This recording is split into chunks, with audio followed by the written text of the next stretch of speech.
فغشیتہم الرحمہ، اس سرزمین کو اور وہاں کے بیٹھنے والے کو اللہ کی رحمت ڈھانپ لیتی۔ حضرت ابو ہریرہ رضی اللہ تعالی عنہ ارشاد فرماتے ہیں کہ اللہ رب العزت نے کچھ فرشتوں کو مامور کیا ہے کہ وہ دنیا میں گشت لگائیں، جہاں ان کو دینی محفل ملے وہاں جا کر کے شریک ہو جائیں۔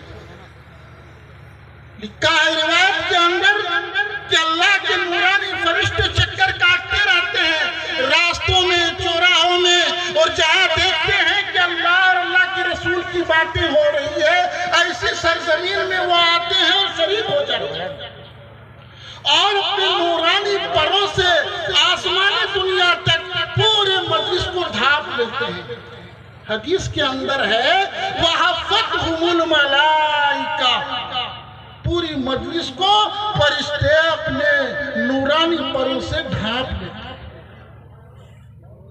اور فرمایا کہ جس سرزمین کے اندر دینی محفل قائم ہوتی ہے وہاں جو لوگ بیٹھتے ہیں ان کے دلوں کے اندر اللہ رب العزت سکینہ عطا فرماتے ہیں، ان کے اوپر سکینہ نازل فرماتے ہیں۔ لکھا ہے حدیث کے اندر وَنَزَلَتْهُمُ السَّکینہ، اس کے اوپر سکینہ اترتا ہے۔ سکینہ کیا چیز ہے؟ طمانینت قلب کا نام ہے، اطمینان قلب کا نام سکینہ ہے۔ اور قرآن پاک کا ارشاد ہے الا بذکر اللہ تطمئن القلوب، اطمینان قلب انسان کو اللہ کی یاد سے، اللہ کی ذکر سے، اللہ کی بات سے، قرآن کی تلاوت سے اطمینان قلب حاصل ہے۔ میرے بھائیوں بزرگوں دوستو، جس سرزمین میں ہم اور آپ بیٹھے ہیں یہ سرزمین ایسی ویسی سرزمین نہیں ہے، یہ مجلس ایسی ویسی مجلس نہیں ہے، بلکہ نورانی مجلس ہے، عرفانی مجلس ہے، نزول رحمت والی مجلس ہے، فرشتوں کی شرکت والی مجلس ہے۔